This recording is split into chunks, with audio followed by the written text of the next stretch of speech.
What's going on, everybody? It's Big Manhattan Scene Snob. Thanks for joining in on this show. It's coming up very soon, but real quick, I just have some few people that we have to thank.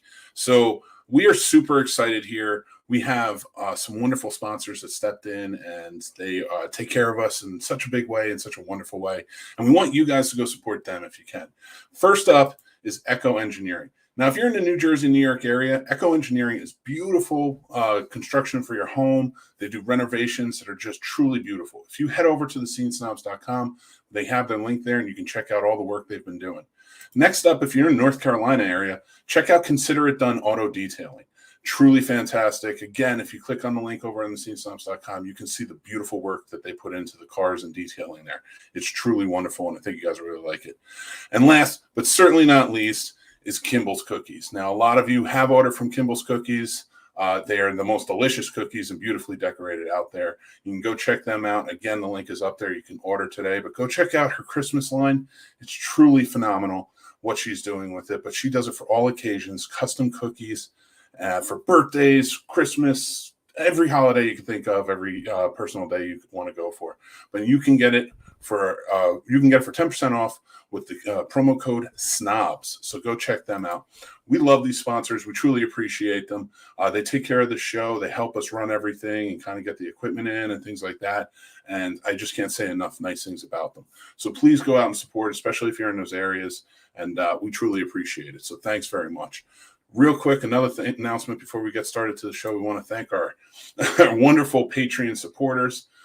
They take care of us too. Their donations have gone a long way in helping us to run things around here, and we truly appreciate them and everything they do. They're fantastic people, and we really appreciate all the support that they've given us. And if you want to become a Patreon member, you can go check it out now. It's over the Scene Snobs Patreon. We offer a bunch of very fun things that you guys may really enjoy. You get 24-hour exclusive access to all our new merch, 10% off all year round on our merch, early access to all of our recorded shows before they are broadcasts, monthly prize giveaways like Stacy Peters just won this month. Congratulations to Stacy. She won a 24 Advent calendar Funko Pop office set. So congratulations to her. And last month, Dan Gal won, and he won the Rocky 24 by 36 poster. And we really appreciate them, and we love having them around, and they're really a part of it and a part of the Snobs family that take care of us. So thanks, everybody. If you're interested, again, joining too, head over to the Patreon, head over to scenesnobs.com, and it will have everything and all the links there for you. So get ready because we're going to start the show in just a few minutes. But thanks again for paying attention, and I appreciate you. Take care.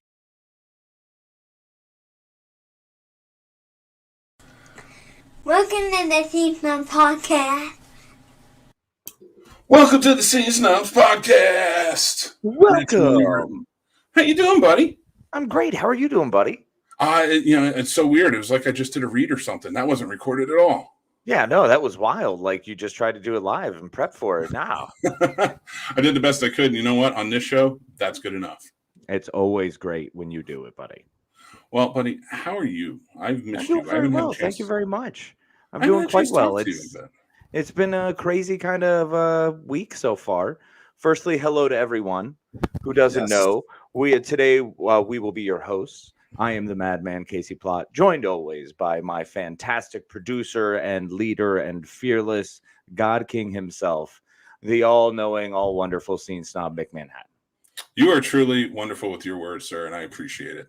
And that's why future reads are all done by you. I just had to get that out of the way. But Kathleen, I do want to tell you that she does ship everywhere. So you are good to go. Go check out her Facebook page. That's where she takes her orders. And John, I do like cookies too. That's why I'm so big. Who doesn't, right? And, but I want to say thank you for everybody, both the Snobbies. I missed your face. We're not the Snobbies. The Snobbies are an award show. We're the Scene Snobs. Boom. Nice. Yeah, we take it to the right place. But Casey, we just did some really big announcements recently. Yes, we did. It was actually really exciting to watch your little show there, buddy. I'm sorry I didn't get to do it live, but I did catch up on it later to find out all of the fun and exciting things we have coming up.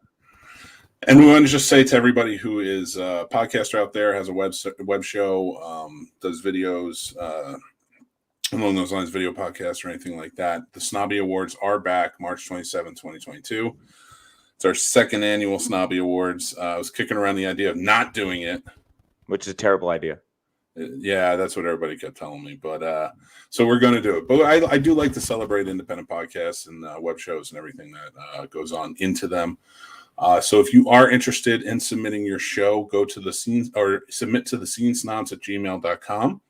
And this is the list of categories this year. And Lifetime Achievement Award is going to get a certain someone in there.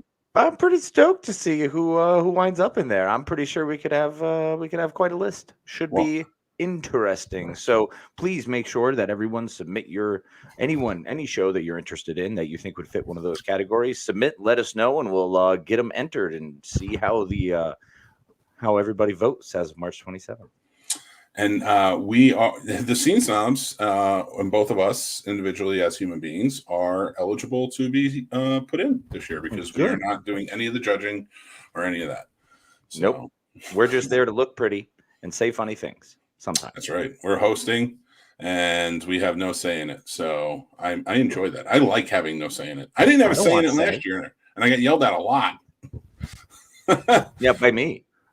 By a lot of people.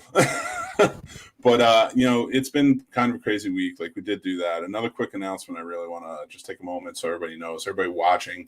I know a lot of people like to watch the lives and we do appreciate that.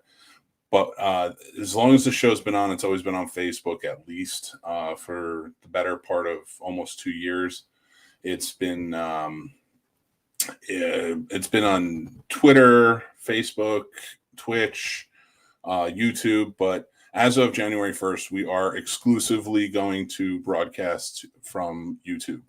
So all of our live shows will be from YouTube. All of our broadcasts will be solely on YouTube. So if you want to still continue with the lives, join in on the conversations and things like that, you're going to have to go and subscribe. Which would be awesome, and we would really appreciate it. And you definitely should do it. I totally 100% agree. Did you see the new designs that I made for our merch? I did. I think I did a pretty good job. I have a Merry Mickmas and a Mad New Year. It's pretty rad. I enjoy that one. And the dumpster fire one is hilarious. I just keep imagining you being the one saying, "Hey, want to try that one?" Hey, you want to try that one? I mean, because I would. Let's get out of this. I'm the reason that is on fire, by the way. So I have caused the fire and then said, that one looks better. Let's try that. Oh, curses, the consequences of my own actions. They've caught up to me again. Draft. Listen, all I'm saying is you're right. No. We didn't cause the fire. We didn't start the fire. It was always burning since the world was turning, y'all. But we did not shoot the deputy either. So there you go. Billy only said one of those things, but he was right. That's true. All right. Well, so you guys know we're getting started. We're going to have a lot of fun. But I do want you guys to know Casey will be nominated for Lifetime Achievement Award in podcasting for the Snobby Awards. I am nominated. How can you even say that ahead of time? There's no one else who's done it. Are you submitting it? I'm submitting you, yeah. Fine, I'm submitting you. No, you can't submit me. Gauntlet thrown. You son of a bitch. Backfiring at some bitch, ain't it? It really did backfire. All right. We've been stroking our own egos long enough. Let's get to these wonderful guests that we have tonight. Yeah, let's hang out with friends. Let's stop just jawing amongst ourselves. It is not just us tonight. We have two wonderful guests, and we're going to get to them in just a second. From the So Wizard podcast, Mr. Joey DiCarlo. What's going on? What's up, everybody? It is great to be here. Thanks for having me back. Dude, I'm so glad to have you here, man. And, it's going to be a lot of fun. And before we bring in our next guest, tell us a little bit about the So Wizard podcast. So Wizard podcast, for nerds with a weekly podcast and a YouTube channel all about movies. We're there every week reviewing the latest in nerdy movies and TV shows. And we have our YouTube channel, which also has tons of interviews, supplementary content such as trailer reactions and unboxings and more. Nice. That is awesome. Yeah, make sure to go check it out. It's not all about wizards. No, definitely not. Not very many wizards at all, to be quite honest with you. No, it's a really fun podcast that you guys should check out. It feels like friends just hanging out, and that's a good vibe. That's really all it is. So. And you know what? We have another show where it's friends hanging out, but it's a little bit different because they only talk about sequels. Ooh. And what I from the Good, the Bad, and the Sequel podcast, Mr. Doug Dietz. What's going on, Doug? How you doing, bud? What's going on, guys? I love the love fest you guys had before we came on. That was a thing of beauty. It's a standard weekly thing. It's part of our practice. We do the best we can with what we got. It's like therapy, but a bunch of people are watching. To cuddle. Yeah, there you go. Well, what stemmed from getting you guys back on the show was, just so everybody knows, Joey and Doug went head-to-head on Real Combat a couple weeks ago, and we had a great time with it. And I'm not going to tell you who won. You should go check out the episode. But for sure, I did have fun with the winning movie, so go check that out as well. That's good, too. Thank God. It's a lot of pressure. But what we found out that night was we all grew up with WPIX. And what many of you may not know is WPIX was Channel 11 back in the New York. It's out of New York, but New York City area. But Jersey got it, Connecticut got it, Mass got it. Everybody gets it. So and WPIX was like a whole new world. When I tell people about it, they don't even fully understand it. But I figured we would talk about some things there because we were all sort of formed. Not just by the video store, not just by movie theaters, but by Saturday afternoon WPIX movies. And I thought we would, kind of get started tonight and talk about some of the topics that we have going on. And one of those topics was, what killed the Saturday afternoon movie? Wow. So, anybody who doesn't know, we all know from WPIX, of course, but if anybody doesn't know, Saturday mornings back in the 80s and 90s were huge for movies, and not just little known movies. They had those too, but I'm talking all the way up to you could watch Batman, you could watch tons of fun stuff that was going on and coming out at the moment. And but they really kind of shaped you because this is how you saw those movies at a young age. You didn't really get a chance to go to the theater to see some of this stuff. Yeah, they were the blockbusters that had come out 5 to 8 years previously. Yeah, sure. And now I want to get you guys' opinion on this. So we all grew up Saturday afternoon movies and Saturday morning cartoons, of course, and things like that. We had a very eventful Saturday morning, or Saturday in general. But what do you think killed that off? Because you don't see that anymore. That doesn't exist. Too many options. Yeah, no, there's too many options now. You got to think then. Since we all were talking about WPIX, we're all around the same age. We know that you had cable, and then you had the illegal black box, which we had. I think we can't get arrested nowadays. It's been over 25 years, but we had that. So what was so crazy when you sent me what the topic would be, I was thinking about it. Just think about how disciplined we had to be younger. It'd be Yankee rain delay or Mets rain delay. Boom. You watch the Saturday afternoon movie, but now there's just so many options. People don't have the patience to wait until 1 o'clock or the specific time. But just to go with Mick said, I saw so many movies edited, they were edited down. Death Wish 3 was edited down so much that it was almost like Charles Bronson family movie. What is it, 40 minutes? How long is an edited Death Wish 3? You take all the bullet holes out. Yeah, it's like a half-hour TV show, sitcom. Yeah. So, Joey, what do you think, man? What's what killed the Saturday afternoon? And first off, before we get there, how influential was it for you growing up? I would say it's pretty influential. I mean, that was just your routine every Saturday. You'd watch your cartoons in the morning. Wrestling was on sometime between 11 to 12 or 12 to 1. And then it was movie time on these channels. We had Channel 11 and Channel 9 from New York City here in Western Mass. And I saw tons of movies on there. Last Dragon is one of my favorite movies of all time. Yeah. My entire interaction with that movie, probably up until my wife bought it for me on Blu-ray a few years ago, was watching it on Channel 9 with commercials and stuff like that. Movies like Red Dawn and all the Death Wish movies, like you said. other movies like, tons of Chuck Norris movies, American Ninjas, Missing in Quadrilogy. Yes, Missing in Action 1 and 2. Operation Delta Force. Yep. Yep. I do remember Missing in Action, like and 2 playing like all the time. Like it's like they at least played like 72 Saturdays. And they're all edited for television, like you were saying. So then you end up watching later on. You're like, oh, I loved Death Wish 2. And then you watch it and you're like, wait, I don't remember any of these scenes because they were all cut out when I was a kid watching them. It was huge, man. It was a good way to see movies, unfortunately. Or fortunately, depending on how you want to look at it, like nowadays you have access to everything. You have access to everything at the tip of your fingers at any time of day. You don't have to wait until 1 o'clock on a Saturday to watch a movie.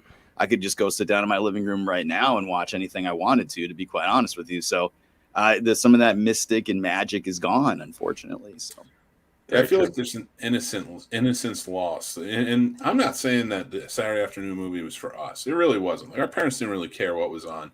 And that was funny because there's a lot of movies we probably shouldn't have been watching. I mean, that's where I learned about Big Trouble in Little China. That was the first experience. And then Glimmer Man. I don't know if anyone remembers that one. Yep. Glimmer Man. Oh, that was like right before I got cable. So we even had cable, but we stuck with it. We stuck with the Saturday afternoon stuff on the networks because cable was only 30 channels when we had it. It was a box of like Atari 2600 with a flip switch, and you had 30 channels if you're lucky. If you think about it, that's what started to kill the Saturday afternoon movie, because the Saturday afternoon movie worked when you had 6 channels. Mm-hmm. When I was flipping between NBC, CBS, Fox, and then WPIX, that was it. That was everything I had. So there was it was kind of interesting going through that and seeing after this question was posed that this was going to be one of our things, one of our topics. I was really blown away to realize that the internet kind of came out around that same time when cable started to get big, and now everyone's connected. So there's other things going on. Other people are connecting through different groups. People are starting to move away from the TV as being what kind of grouped us together and built us as a community together. And it started to move to the computer. So it's right around that time that I think we really started to see that loss. And, and when people have the chance to get the 72 channel box and watch whatever the heck they want, you definitely lose that 1 p.m. on a Saturday afternoon because people can be elsewhere.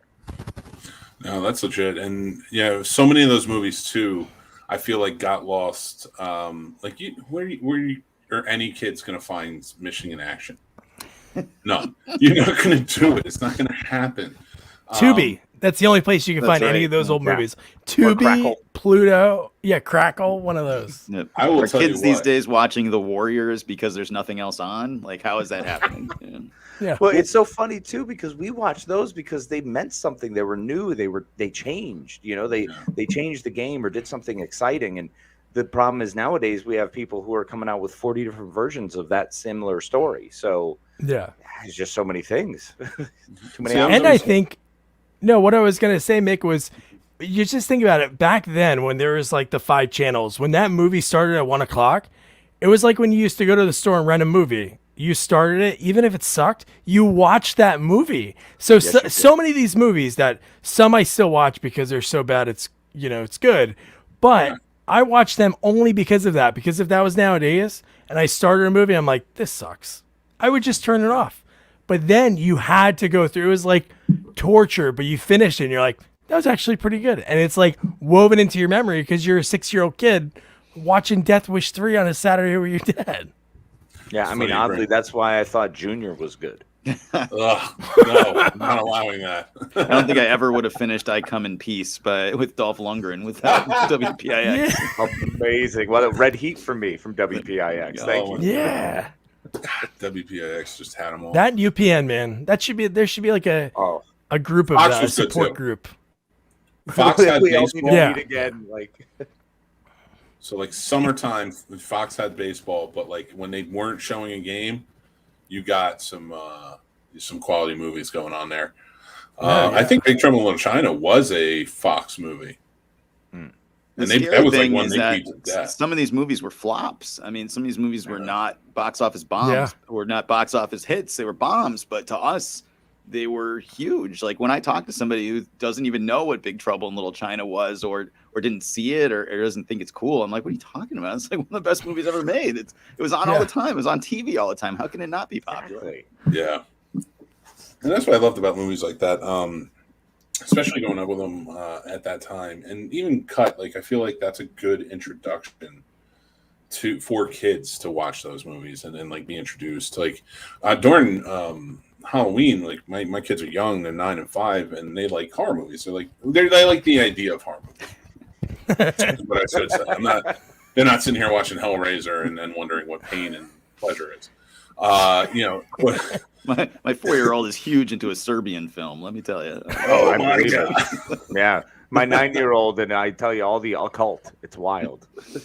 But yeah, I will tell you, during Halloween when they show things on television that's cut, I'm a little more like, all right, go ahead.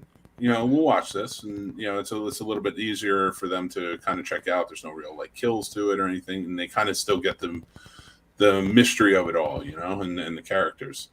And I think that's a good introduction. I've talked about that before, but like for a lot of movies, like I felt like for us that was, and it's sad that it's not there anymore. It doesn't exist. Yeah, we also used to have kind of like the Rhonda Shear and Gilbert Gottfried USA Up All Night. That was another one that was kind of one of those things that introduced me to a whole different world of movies at a different age. And right. I owe Rhonda Shear for introducing me to Trauma and jump-starting my puberty. So, yeah, that's good. Yep. Thank you, Rhonda Shear. Thank you. And then Gilbert Gottfried would be there to ruin it. Just to calm me down the next night. He was the lopsided washing machine. It's just. I'll tell you though, that those are Saturday night too. Like I watch Monster Vision, Joe Bob's Monster Vision and such, and it's so crazy to me to see that Saturdays were just like if you were a movie fan, Saturdays were your day.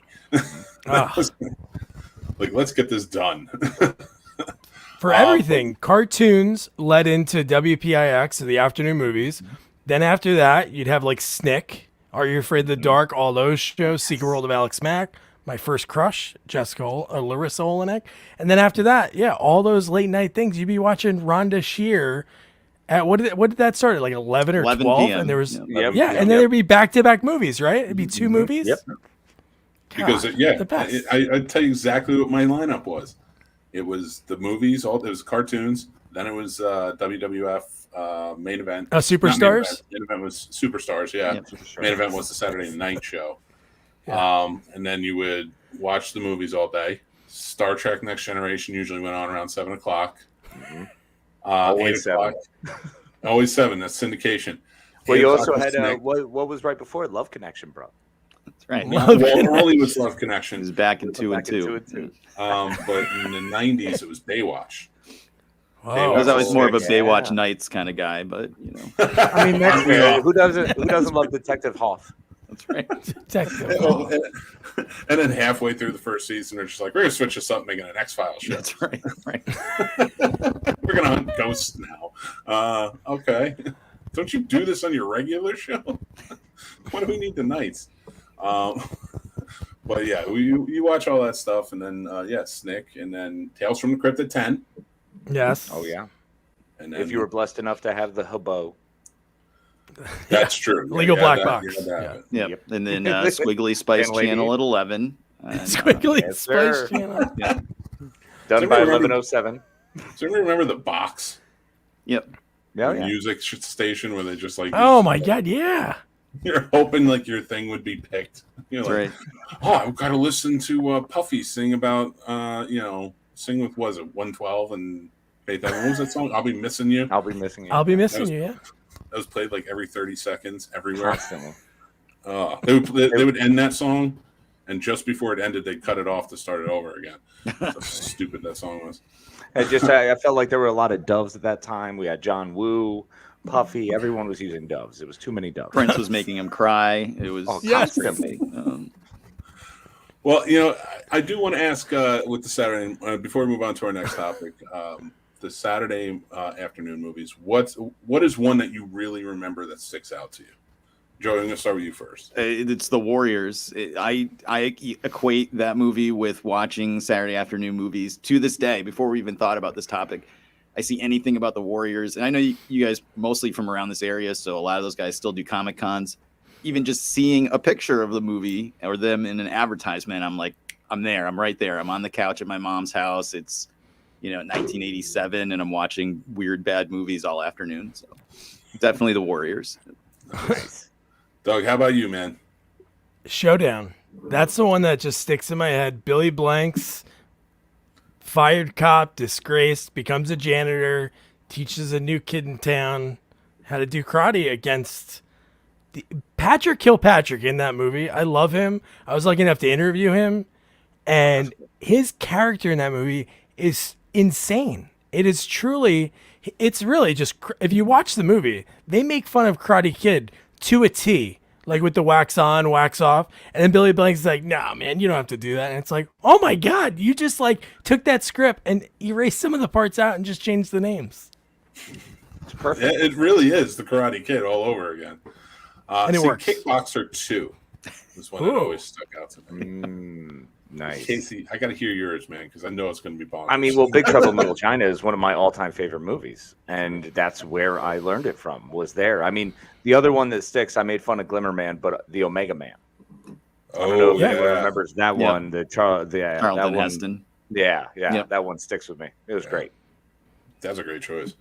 All right. Mick, what about you? Well, I would probably say like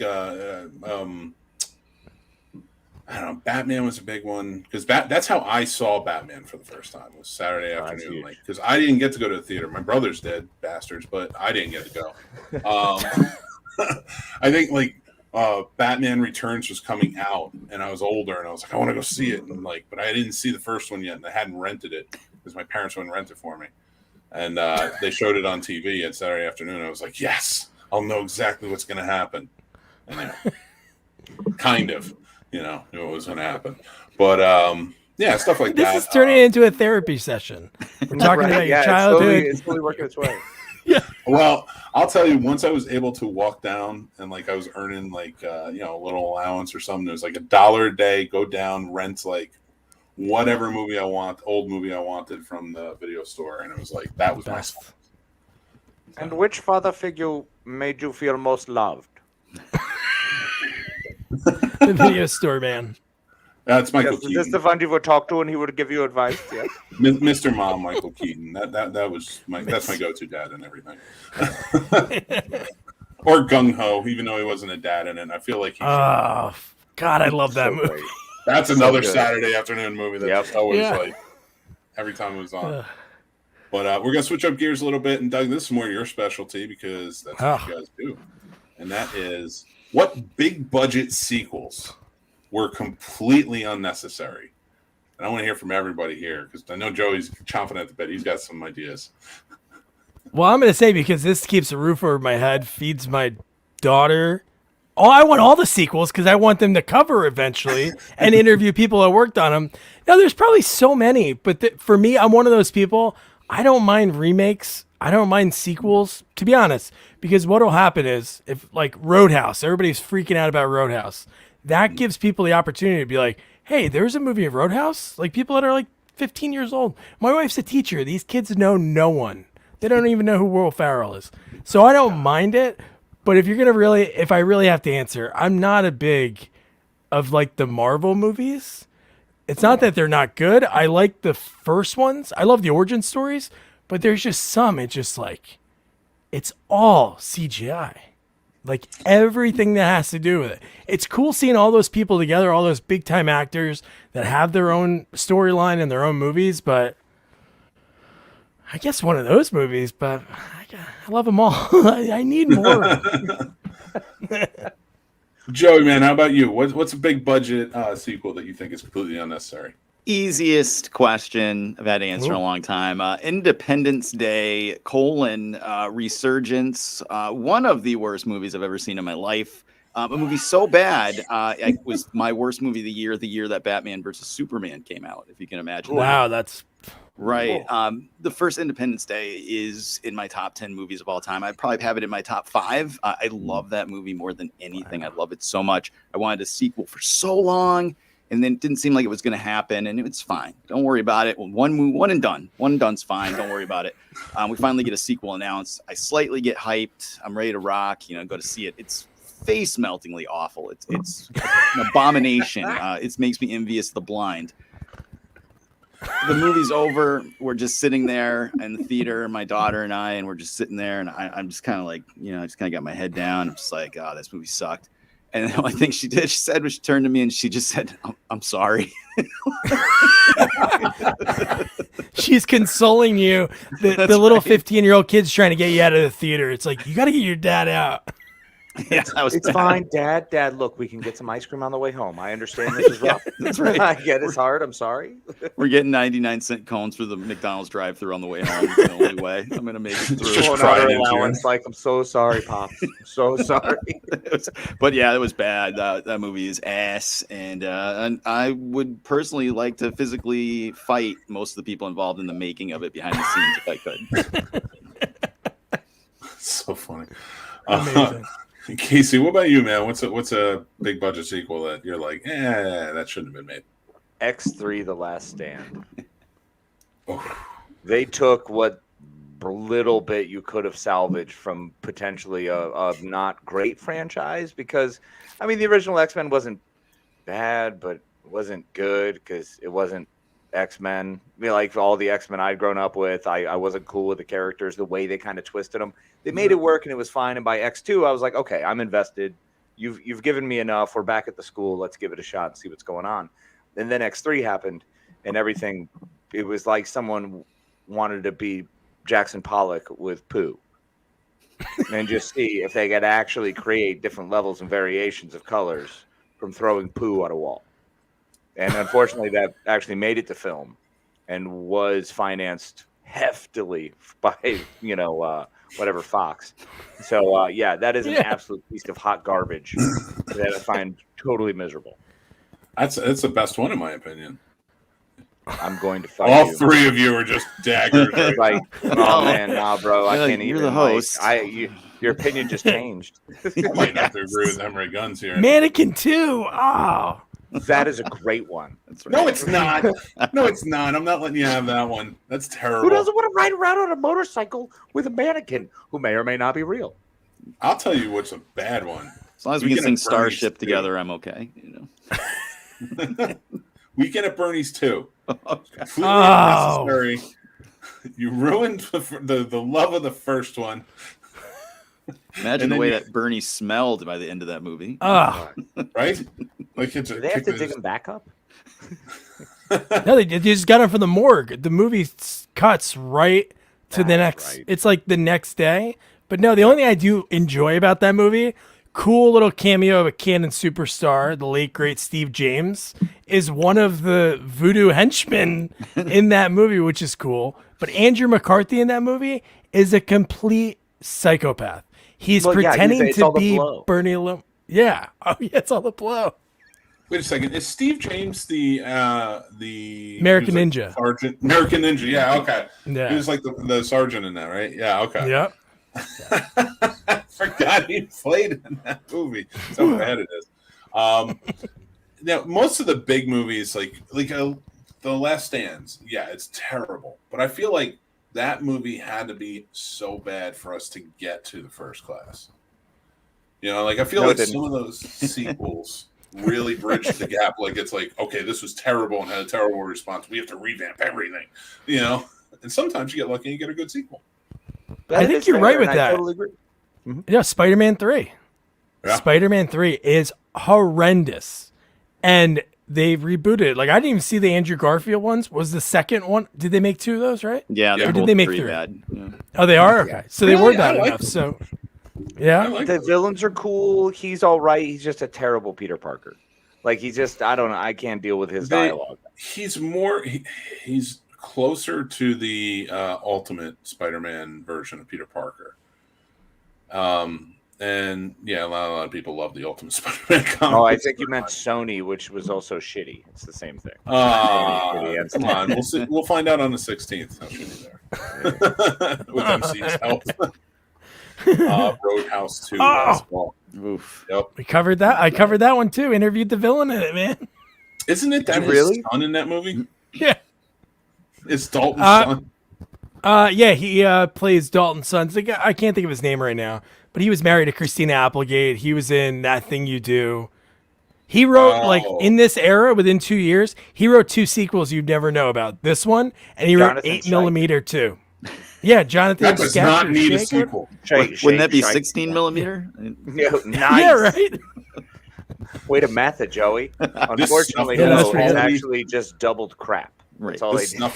This snuff film's quality is much better. Get to watch. But it worked for him. He got 2 movies made that didn't really need sequels, or it's not like, I don't know. Maybe it was a good test run, and then after the first test run, they were like, John, let's try it again. Let's give you another shot. That's why do you think we had you on for this topic? Because I never knew there was an 8mm too. You do. Yeah. I did know there was. No, Roadhouse 2 has people. Oh, there's a Snake Eyes 2? Pretty positive there's a Snake Eyes 2. I have not heard of Snake Eyes 2. I mean, the first one, why? All right, listen. All right, there's too much hate on Snake Eyes 2. It's a fine Atlantic City movie. 2, there's a Splash 2. Mm-hmm. It was like an ABC all right, movie. tell me more of these sequels I've never heard of. Teen Wolf 2? That I know. Oh, yeah. That was we covered that one too. I feel like we're being attacked. I feel like every sequel out of the 60 some odd sequels we covered, they're all being mentioned. But Teen Wolf 2, not good, but still just campy and silly. And seeing Bateman in that role, and I interviewed Stuart Fracken, who took over the role of Styles, because the original Styles went on to do big things. He's a New Brunswick, New Jersey guy. Oh, I didn't know original that. Styles. Yeah. Nice. I can see more awesome people from Jersey. Casey. Nah, that's a fluke. Oh wow, you just besmirch Halsey and who else? Jack No, just Jersey. They're all from Jersey. People from Jersey, that's an individual, bro. I'm talking about Jersey as a thing. Every time you say something bad about Jersey, all I hear is, I'm glad Brittany Murphy's dead. And that's just wrong. You sick What? She's an Edison girl. First of all, your universal translator's malfunctioning. I don't know. No, that's what Casey says all the time when he hates on Jersey that much. No, man, because Jersey just sucks. Brittany Murphy was an unfortunate incident. Well, had a great partner for a while. He's out. Dun, dun, dun. I flip you back over because when I put the graphics up, I got to have your shows on the right side. AJ says Kindergarten Cop 2. Yeah. It was with Dolph Lundgren, wasn't it? Yes. No. That guy, man, he can pick a movie, can't he? He got. There's a Tooth Fairy 2. Yep. Starring Larry the Cable Guy. There's a Jingle All the Way. To. Yep. With Larry the Cable Guy. And him and Jonathan Skake has the same age as Larry the Cable Guy. We're gonna give you sequels that these are here. Let's get him the scripts. There, dust blown off. I'm more mind boggled by the fact that Larry the Cable Guy is following Arnold Schwarzenegger. Twice. What kind of career is that? Not a good one. Private school ain't cheap, We're gonna get the 6th day too, the 7th day, and it's gonna be Larry the Cable Guy gets cloned. Welcome What's to going on the here, 7th day, the Sabbath. All right. Jesus Christ. All right, real quick before we move on from the sequel conversation. Oh, the new Twins movie, Triplets is coming out, and it was supposed to be Eddie Murphy cast as the triplet, but it was just announced that no, it's Tracy Morgan now. I like that. I'm a big Tracy Morgan guy. Yeah. Maybe it's unnecessary, Kathleen, but it's not. I know. See, this is one that I would veer on that starts to tread water in the junior area. This pool is starting to get thin, y'all. There's not much more he can really pull from it.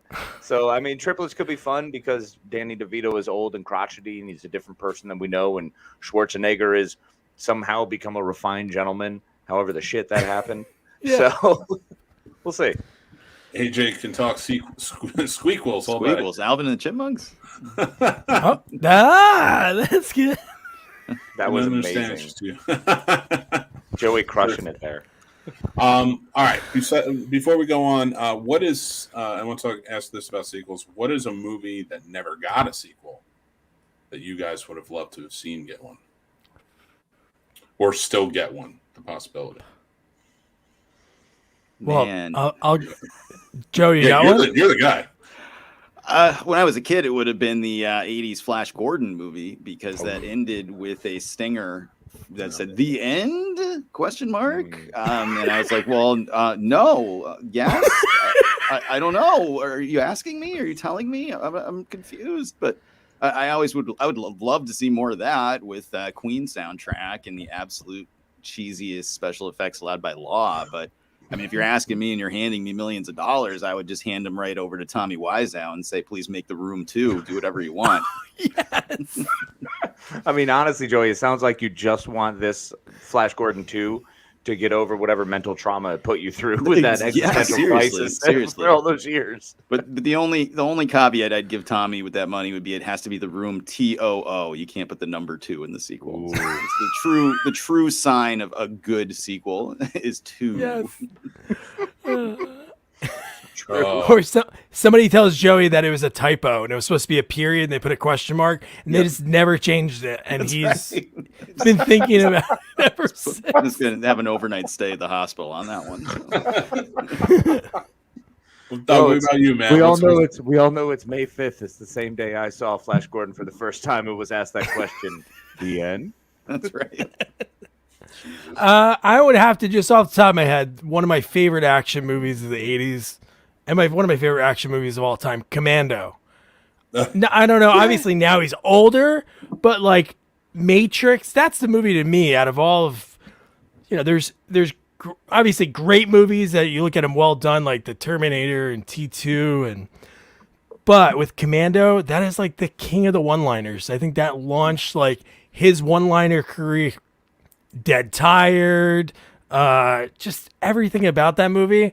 Now it'd be weird because he's older, but I guess Alyssa Milano could be like a senator or vice president or something. She gets kidnapped. He has to come out of retirement, and it's Matrix. John Matrix back at it again. I like it, but I think her son should be a commando. And then her he son has should to be step in, okay. but he needs help. And who better to go to than Grandpa? Goes find Grandpa. Cut 2, walks out into the cabin in the woods, and there's Grandpa's cabin chopping down wood. Got to go to work. Commando 2. And then as he's chopping a tree, he sees his grandson coming up and goes, "Hey, it's time for a break." And we can go the Die Hard 3 route and have it be Bennett. Bennett's, not brother, but he'd be Bennett's son, and he's trying to avenge his father. I like it. Matrix, you let off some steam. It's your turn to steam off. Like, just have him say everything wrong. All right. AJ Zill says, Big Trouble in Little China 2, they teased the sewer monster in Burton's truck at the end. Very true. That would have been cool to see. And they made the Old Man Jack comic, so that would be cool. But Casey, how about you, man? What's a sequel you want us to get done? Can I take a guess before you say it? I mean, you could. Is it Masters of the Universe 2? Man, well, you got to steal my thunder. Of course I want Masters of the Universe 2. Hey, Masters of the Universe is one of my favorite movies since I was, in 1992. I was over renting that thing like every other day from the on-base little, the exchange where they had this little movie like gallery. So yeah, I absolutely wanted to, because now Skeletor's no longer in charge, but he ran away. He still escaped like always. So I need to know what the hell happened. And more Frank Langella Skeletor, really. Yeah, he was pretty amazing. Yeah. One of the best. Pretty riveting, actually. Well, you're in luck. He looks the part now. Yeah. Valid. Emery Gunn says Professional 2 Matilda. That'd be awesome. That'd be really cool. Yeah. They made a Matilda movie, didn't they? It was Danny DeVito in that? He wants to do a sequel of that. DeVito did an interview, and he said he wants to do that, and then he also wants to play the Penguin again. Must need some money, I guess. I mean, he was an amazing. I hope Penguin. not. Yeah, let's let that one die. It was fine when it lasted, but come on, no. Another Jersey guy. True, that's true. Yeah, those poor Jerseyans. Okay, thank you for Kathleen for pointing that out, that you were an infant when we were renting movies as I want to say children, but now I feel like I was even old then. No, it's fine. We got those new hips and everything's fancy now. It's okay. We got them new cell telephones. Doug made me feel old with a comment earlier where he was just like, "Yeah, I was doing this," and I'm like, "Oh, really?" I was like way past my time. Like you like something that was just like, yeah, I didn't really get into that one. I was my balls dropped by that one. I was expected to go get a job somewhere. But all right, moving on to the final topic for tonight, and I'm very excited to talk to you guys about this. What got me thinking about it before I pull it up was Saturday afternoon movies and how everyone is a movie critic now. Everyone reviews movies everywhere. We have the capability to do that, and we all do it. So I figured, what better way than to go back to the roots of it all and figure out what era would you prefer being a movie reviewer during. And I'm going to start this off real quick by saying, me, probably the 70s, early 80s. I would love to be a print journalist who maybe eventually like took a spot on like one of those like news shows, like Gene Shalit or something like that. You had a pipe? Yeah, he got that pipe. A monocle? I don't want to be Ebert or Siskel, like, and have my own show. I just want that segment. I feel like you're more a Malton. I love Malton. I got to meet him. I have right here. Yeah. Okay. A note from Leonard Maltin? Wow. Yeah. He signed it. He signed it somewhere. It's in here somewhere. 70s, early 80s are my favorite. The Scene Snobs sucks in big letters there. It was 20 years before it even came around. Holy shit. How did you know? That hurt. You're not a real reviewer, loved. You talent hack. Good luck with your future. Yeah. Best wishes. He came to my hometown where we are right before, it was like 2019, right before all the COVID shit. And he and his daughter, they have a podcast, Malton on Malton, where they talk about movies. That's weird. That's a weird name, dude. It really is. But they came and like he showed like an old Buster Keaton film and he kind of reviewed it and then talked about his career and stuff like that. So it was a lot of fun. And then you got to meet and greet with him afterwards. But I like the cut of your jib, but I don't want to be on Entertainment Tonight. I want to review movies like Jaws. I want to review movies like Star Wars when they first come out, stuff like that. That's why I said like the 70s, early 80s. But what about you guys? What era would you like to be movie reviewers? Doug, what you got? 80s. I would love to be there for like the canon era, the slasher horror era with all the major franchises when they came out, the Freddys, the Jasons, the Halloweens when they got into the sequels. I could have been there for Season of the Witch and be like, hey, where's Michael? Where's Michael in this movie? They're watching Michael in a Halloween movie? But no, there was just action movies kicked off. Like I mentioned before, go back to Commando, all the Arnold movies, Stallone, Cobra. There's just so much within that era I'd love to cover. And that's just the action and the horror end of it. Just think of the comedies from that era. It's so many. Back to School. Come on. The Triple Lindy. All the Dangerfields. If you want to go through into like, Billy Crystal. How about all of his team ups? Yeah. Bill Murray. All the Bill Murray movies. You got the Ghostbusters. The weird Dan Aykroyd movies a few of the weird ones he did in there. Actually, Back to School was the first movie that I saw a pair of tits on screen. Nope. Oh wow, mine was Stripes. Mine was Stripes when one of the guys. Just one of the guys. Yeah. Nice. It was on HBO, and like I think it was a Saturday morning. Like my brother put on this movie, and my parents were just kind of wandering around. I think they were like going out, and they were just like, what are you watching? We're like, Back to School. And I guess they figured it was just like it's a kid's movie. This is about school. And like the shower scene in the beginning with the blonde. And I was like, wow, this is different. What's happening here? Oh no, what's happening here? It don't look like mine. Why am I waking up all of a sudden? Put your shirt on, lady. That's the way you felt as a kid. Like when John Larroquette is peeping and he's looking at the girls and he breaks the glass and then gets caught.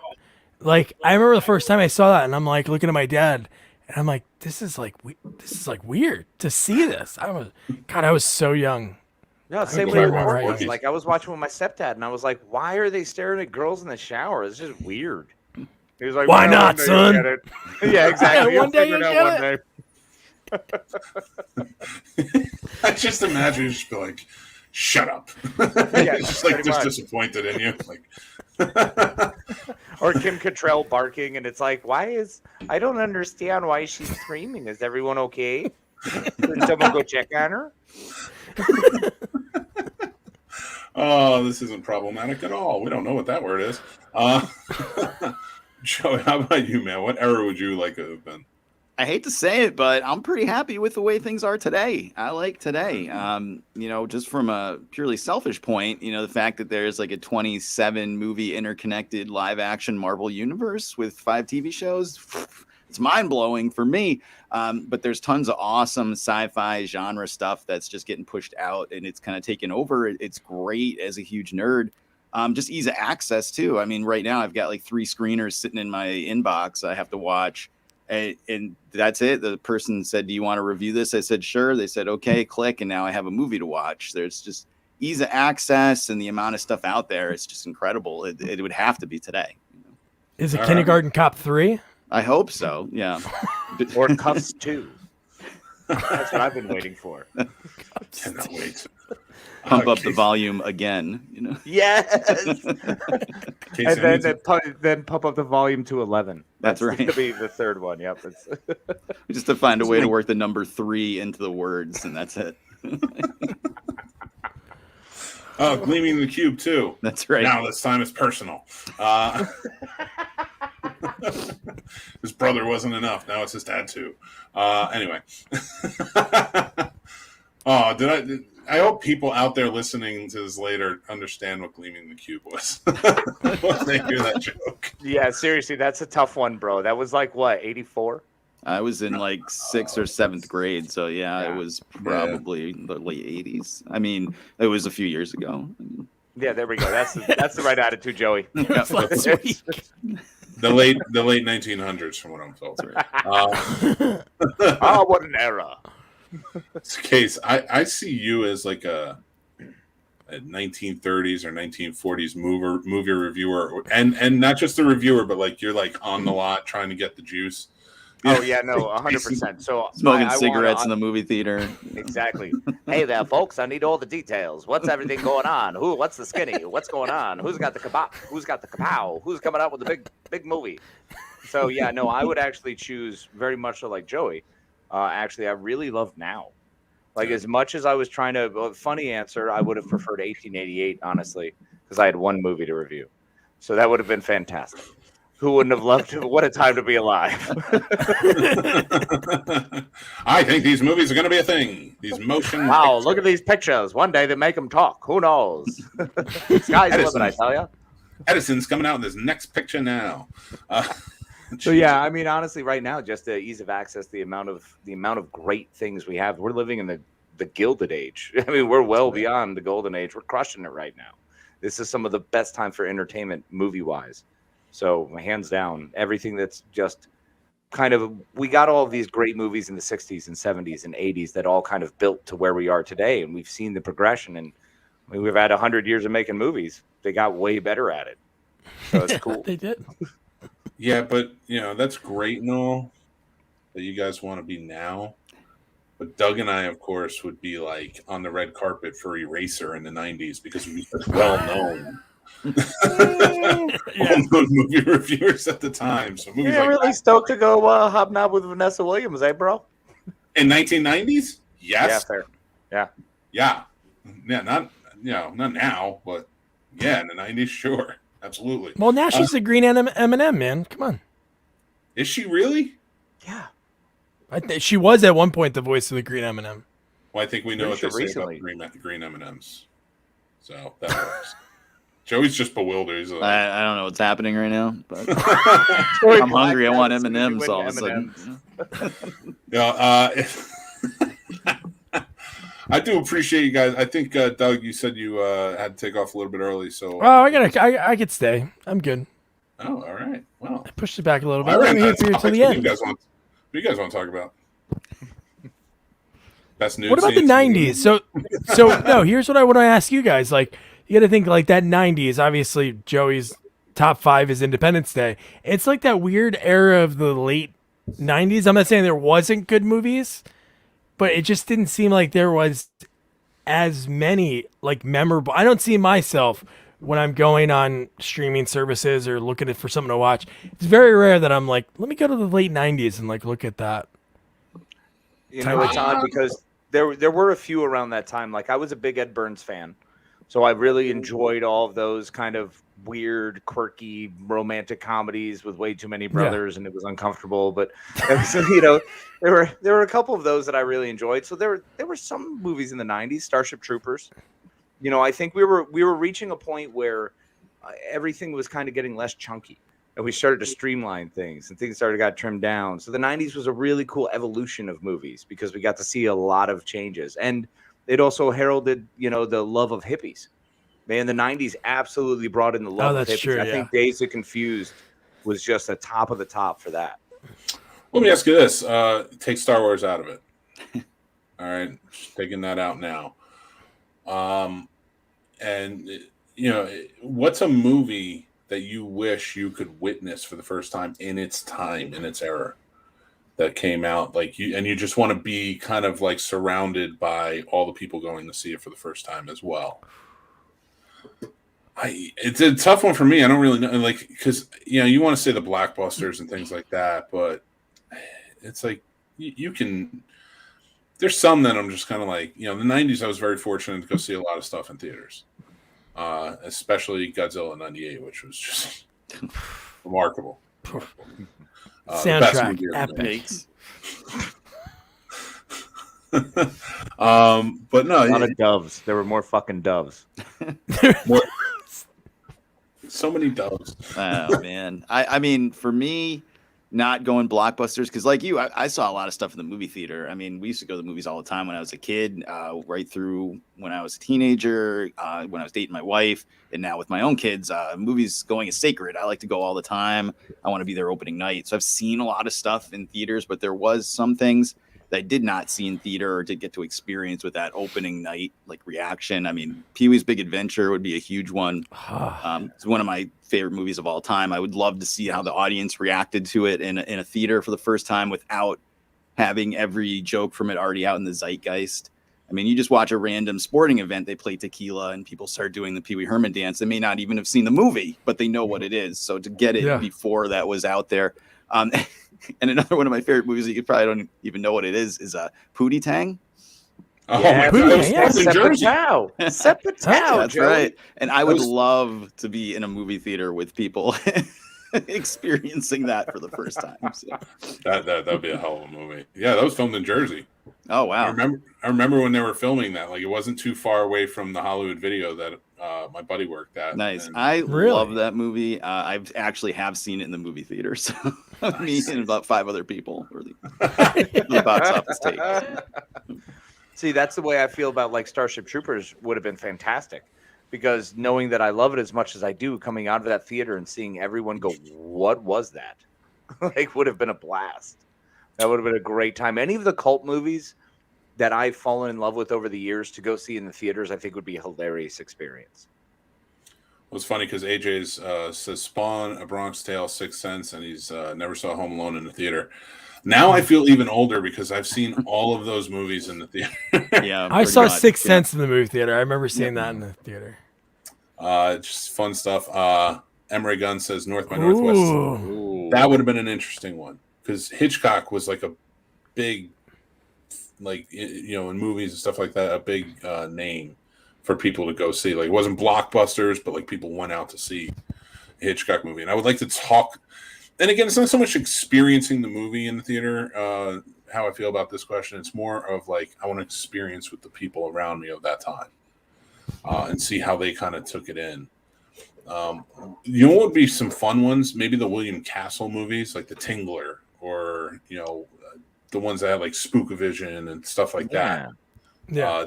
Those would have been fun to experience at the time, especially with like those know-nothings back in the 50s who just got scared of everything because it's like demons did it. And it's like, okay.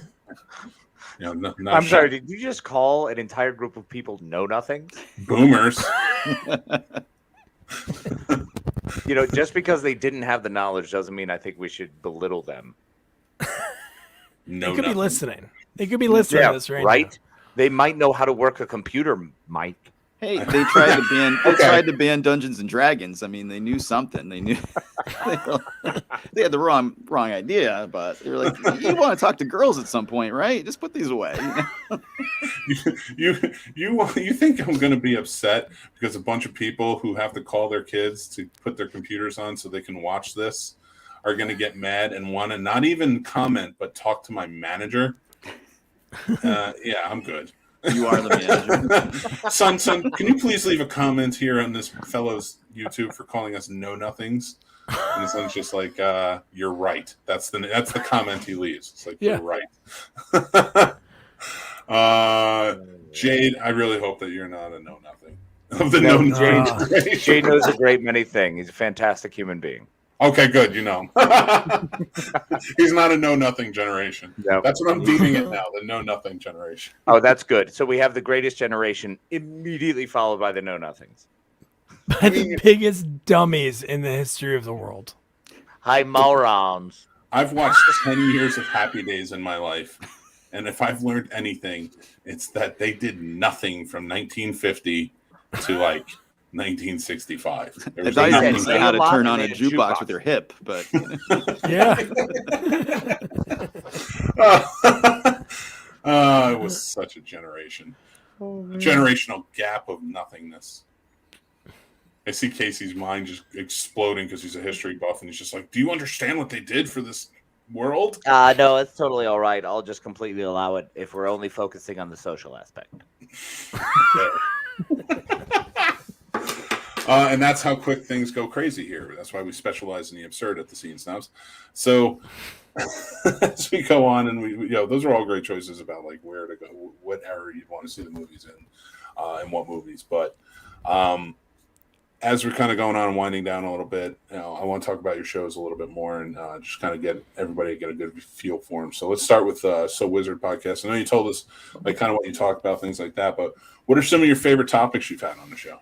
Oh, wow. I mean, every week we're doing new releases, so it just depends on what's coming down the pipe. We do a semi-irregular series called I Hate You, Now Watch, and it's basically one of the co-hosts will pick a movie that they know is terrible and inflict it upon the other co-host to watch, and then we have to review it. So we've done like Kiss Meets the Phantom of the Park. We've done Grease 2.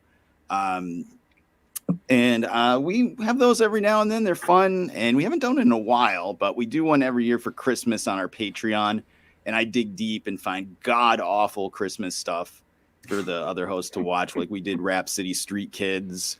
We did the Christmas Christ! Lights. Why would you do that to anybody? It's fun. And this year we're doing on Patreon Christy, Santa's first female reindeer. So. Oh my god, that's free on YouTube. Joey if you haven't seen it. Holy cow! Yeah, I love it. I love it. So, Doug, the sequel dude, as we are calling you, you know a lot, man. You know a lot about your straight to video, especially your sequels, things like that. Before you tell me more about your show, what is your most favorite sequel? Most favorite sequel? Well, we kind of talked about this. I would say I think it's one of the best sequels ever, and I think it's better than the original. I love Aliens. I think just what they did with that movie, and then when you watch movies that made us, it is mind-blowing. Even when you watch back, what they did with what they had it's really a thing of garbage bags. And just the way they make that look on screen, it's phenomenal. So I would have to go with that. Nice, very cool. Not Death Wish 3, but you do a lot of interviews on your show and a lot of reviews and things like that of sequels. So, and you know, we've talked about it, and everybody should go check out both these shows for sure. Let me put up the logos again so that way everybody can see them. Aha. Check out this guy. Over here somewhere. I didn't know where it was. I planned this out accordingly. So I just didn't plan out the Scene Snobs thing being right on Joey's face. I have a face for radio. Don't worry about it. Don't say You that. look fantastic, and I don't want to hear that, Joey. Don't you dare put my friend Joey down. That's no nothing generation talk. Yeah, seriously. I tell you, we whiz banged right by him. So for you, when you're talking about sequel stuff like that, what's an important factor on your show that you have to make sure to kind of adhere to? Like maybe like a mantra or creed or something, like when you're talking about sequels, what do you stick to make sure that you when I'm talking about it, well, we only review a sequel. I personally interview somebody that worked on it. So front of the camera, behind the camera to get some behind the scenes. And I just wanted it to be different. Like we talked about, everyone reviews movies. So I want to have this very unique platform. So if somebody's like, hey, they just reviewed, say, Teen Wolf 2. They're like, oh, what can I check out? Oh, they interviewed Styles in Teen Wolf 2. Oh, he was on Beans Baxter on Fox. He was on They Came From Outer Space. I get to learn more about him. And one thing I really hear too is the origin story. Like I love talking about like, hey, this scene in this movie, or how'd you line up this shot when I'm talking to a director. But I love how they got there because there has to be some kind of luck involved. And when you get that lucky break, you really have to nail it. You don't get so many chances in the business. So that's my favorite thing, is really talking about where they started. And I love asking if people have any memorabilia or mementos from set. I've gotten some really cool answers. So, well, give us one. We got to have some kind of this week, a little plug here. So this week I'm interviewing cinematographer Steven Poster for Rocky 5 is the next sequel we're doing. He was the cinematographer on that movie. He got it because he was doing pickup shots for Sly on Tango and Cash. Came out of the trailer and Stallone's like, hey, I'd like to shoot Rocky 5. And he's like, okay. And that's how he got it. He said it was the worst decision ever because he had to work with John Avildsen. It was kind of like a monster. But his thing that he kept, he worked on Blade Runner. He took the mannequin hands and he uses it as a doorstop. And he showed me it at the end of the interview. So that's pretty cool. It's so crazy to think where like stuff like that ended up. Mm-hmm. You know, like it's so weird to me, but that's a very cool story. I really like that. And everybody, you guys should check out their shows for sure. So Wizard Podcast and The Good, the Bad, and the Sequel. AJ already said he sent to both, so that's awesome. Thank you. Sequelsonly.com and yeah, man. Yeah. This is fun. Well, I want to thank you guys for coming on the show tonight, man. We had a lot of fun. And we always appreciate you guys stopping by. You were on Real Combat again. Go check out that episode. That was a lot of fun. Where can real quickly, you said sequels.com. What was it again? It was sosequels.com, right? No, just sequelsonly.com. Sequelsonly.com. I apologize. And Joey, that's all we do. All right. Well, SoWizardPodcast.com is the hub for everything. You'll find links to the podcast, all our YouTube videos, and all our social media right there. Come check us out. And you will find it in the descriptions here today. For this show on our YouTube channel or wherever the podcast platforms you listen to will be on there as well. So I want to thank you guys for coming on. Really, truly appreciate it. We will try and get you back on again. But if we don't see you beforehand, Merry Christmas, both of you. Nick, before I go, yeah, you see, I don't know if you can see this too well, but this is a little homage to Death Wish 4, a shirt I made. That is amazing. Oh my God. It looks like Danny Trejo. Right. Well, it is Danny Trejo, and then it's Danny Trejo's Terrible Dummy that Canon spent probably $4 on when they do this cut shot. You got it. It's the one where he's driving down in the car, and there's that terrible. No, when they're at the restaurant. That's a different one. No, it's when they're at the restaurant. Paul Kersey pretends to be a wine salesman. He brings it over to the table, and it's a bomb that detonates. Okay, fun. Jesus Christ. YouTube. All right. When I you, love it. I love the shirt. That is awesome. But all right, guys. Well, we're gonna let you go. We're gonna finish off, and but thank you very much. Thanks, guys. It was great talking to you. Thank Take you, care. guys. Thank Be well. you. That was so much fun. Those guys are awesome. That was badass. They're amazing. I mean, I saw them on Real Combat, and I knew they were good, smart, wise men. And then So to much- actually interact with them, they're really good. And we can't have people that are that good on this show. They blow us out of the water, bro. No, they just it brings up the value of the show. Then we No, come on and we bring it back down. That is fair. Yeah. No, yeah, that's fair. PBC 298 going to sub now. Thank you very much. Appreciate that. We appreciate the subs. If you can give us a like if you like the show, we really appreciate that too. Helps us in the algorithms. AJ Zill, have a great night. This has been a ton of fun. More fun and last than City Slickers 2. That's not true. And you're a liar for pretty saying legit movie. but definitely not one. One is a national treasure. You got to listen. get over your Daniel Stern thing. It's not Daniel Stern. It's my love of Billy Crystal. Who's the other guy in that? I can never remember his name. He's in everything, but I can never. Casey Seismeko? No, it isn't Casey Seismeko. I'm pretty sure it's Casey Seismeko. No, that's 3 O'Clock High. He would have been too young. Still going with Casey Seismeko. I will. All right, I'll just choose to believe you then. Until next episode, I love it. look it up. Stop it. No. Well, the funny thing is, whenever we have guests on and we get crazy, like not even us getting crazy, we just become ourselves.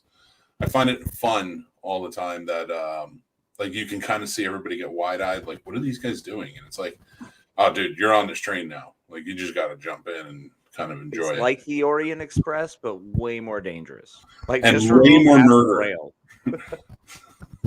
So, Case, we're getting into a lot of stuff coming up, and we're gearing up. We're also going to be having a New Year's Eve special, Mad New Year's Eve. And that's the madman right there. We're going to be doing countdowns, things like that. So if you guys are looking for something to watch, it will be available on New Year's Eve. And you can start it at 11 p.m. And once you start it, it will count down possibly. I'm going to try and time it the right way. Maybe.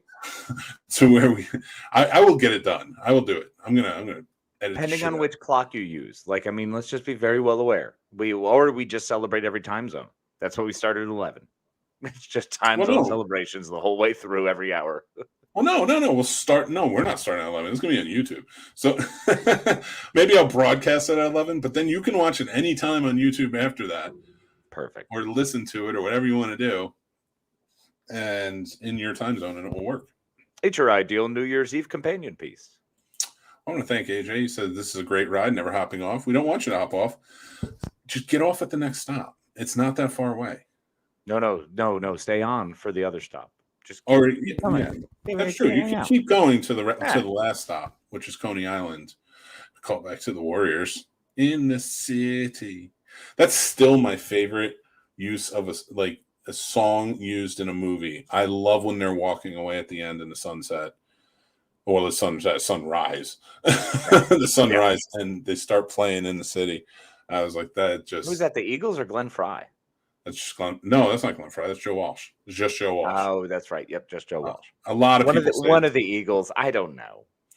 Yeah, true. I mean, listen, it's not Don Henley. Fuck that guy. No, it is not.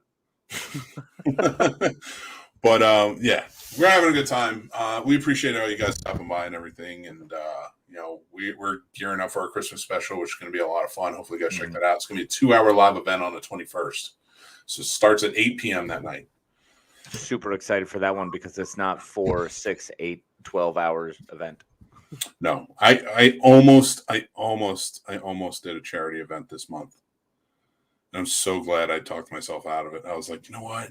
Why don't we do it on the 10th? Hey! I don't know if we should be saying that we're happy we talked ourselves out of charity. No, we'll do a charity event. But I'm so happy I talked myself out. I gotta screw those charitables. No, I gave a lot to charity this year, and I took care of them, and I love them, and that's all it's all about. Tully's for Tots and the food bank and everything else. Like, you got to take care of your people. But humanity, except for those know-nothings. Yeah, well, the know-nothings. They just shuffle along. They'll figure it out. They're running the country. What are we talking about? Madman, I'm new. What are those pictures behind you? They look cool. Hi, AJ. So one of my favorite things to do is when I go to a Comic-Con or any convention of any sort, I like to collect stuff. So art is my favorite thing to collect. So I've got a whole slew of art. Now, right now, this is unfortunately the angle is kind of funky. So I assure you it will get better. But, a couple different inks done by different sets. And then this one was Dork Trek. I believe it's actually the name of dorktrek.com. Yep. That's where I got that. We were living together. You had that one. Yes. Yep. That's when I got it when we went to AwesomeCon, bro. Oh, that's right. Yeah. Yeah. Because they had that table where everyone was in the Star Trek Next Gen uniforms, and they were the podcast that did that. That's when I got those. The Iron Man, Captain America, and Thor original drawings. Yeah, your Rainbow Bridge Thor, which is awesome. Yeah, it was cool. I'll have to put those up on on our Instagram. So yeah, if you follow at the Scene Snob, I put up, and Casey, you should do the same because you have a lot of really cool stuff. Yeah, that'd be logical. Put up pictures of our memorabilia and stuff. I remember the lone Spider-Man picture, Great Evolution. Yeah, it really sprawled out. Chris, I love doing that. That was one of my favorite bits. It was so much fun. So it's so good that you guys have a wall now. And don't worry, come next week. Wait for your Christmas gift. There's going to be something else for it, and I can't wait for you to see what it is. I'm excited. But yeah, AJ, you got that at AwesomeCon. You got the Monster Vision when we went to see Joe Bob Briggs. Yeah, the Joe Bob Briggs Monster Vision. That's actually autographed. There's a Spider-Man sitting up far left. That was from Baltimore Comic-Con. Nice. There's a Stuart Sager who is an artist for Batman. Actually, is the one who smack dab in the middle did. That's the Vader. So there's a Darth Vader right here, my watercolor Vader, and then that was by Tommy Castillo, who is Batman. And now that is, I think I have about 37 others. I just kind of rotate out. It's insane. Yeah, you do, and it always kind of changes. So every time you watch the show, so anybody who's listening. That's what's up there now. But if you ever watch the show on our YouTube channel, you'll see different. Do you guys have a P.O. box to send anything? We do not at the moment. I'm working on it. I'll get there. I did order one, and then they ran out because I live next to a very small post office. Yeah, mine's smaller. yeah, actually, it's true. Yeah, you live next to a minuscule one. So we will have a P.O. box eventually. But as of right now, we do not. But yeah, we just ain't highfalutin yet. Yeah, we're still borderline know nothings. We're raised by know nothings. Oh, whoa! We're raised by boomers. The know nothings were in between, betwixt. There's 1 year. Fine, I'll let you say it that way. So, all right. Before we get started, before we take off, Casey, what you got going on, brother? You know what? I don't have much except for love and hope for the future, my friend. That's all I've got.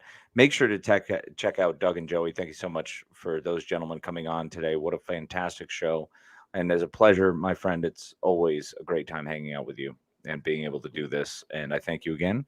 Thanks, everyone, for listening. I appreciate y'all. Be well.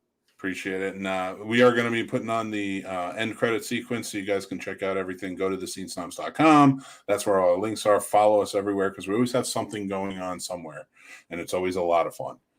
But I do want to put this up. And again, it's to thank our patrons because we have 2 new patrons join us and we appreciate them. AJ and Sean, thank you so much. And thank you to the rest of our patrons, patron supporters who help us.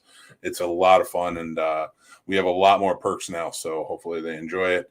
But we have the old credit. In the credits, we have the old picture, so I want to make sure to put up once more their names and stuff and just say thank you. Of course, we always have a great time on the Scene Snobs podcast. We're live every Tuesday night at 9 p.m. We have tons of stuff going on. We specialize in the absurd and talk about fun stuff that we love in the geek culture, movies, television, the whole 9 yards. We run the gamut. So thank you again for joining us. I am, of course, Mick Manhattan, joined as always by my faithful companion in this world and friend, and that is an important word to say, Mr. Casey Plott, the Madman. Thank you, my friend, for joining in. Thank you, my friend. And thank you all for joining in. You are fantastic. I want to say I love you, Len. And to everybody, we'll see you next week. Have a great night. Oh, wait, I forgot to hit the button. There's a button there. You have to one more time. You want to try it again? Yeah. You know what? Okay. Once you say goodbye. Ladies and gentlemen, we appreciate so much for you all coming out and joining us. It's been such a pleasure hanging out with you all. Have a fantastic evening or afternoon or whenever you happen to be hearing this. And we can't wait to hang out with you until next time. Be kind to each other. Love you, Len. Thanks for watching, everybody. I'm Mick Manhattan, the Scene Snob, and you can check out the Scene Snobs podcast live every Tuesday at 9 p.m. Eastern, or you can check it out on any podcast platform or our YouTube channel anytime after that. Thank you to our Patreon supporters. Without you, this wouldn't be possible. If you guys want to join, check us out over on thescenesnobs.com. We have links for everything. The Scene Snobs merch store is open. You can check that out too. Links again on the site. Or like, follow, and subscribe on all of our social media.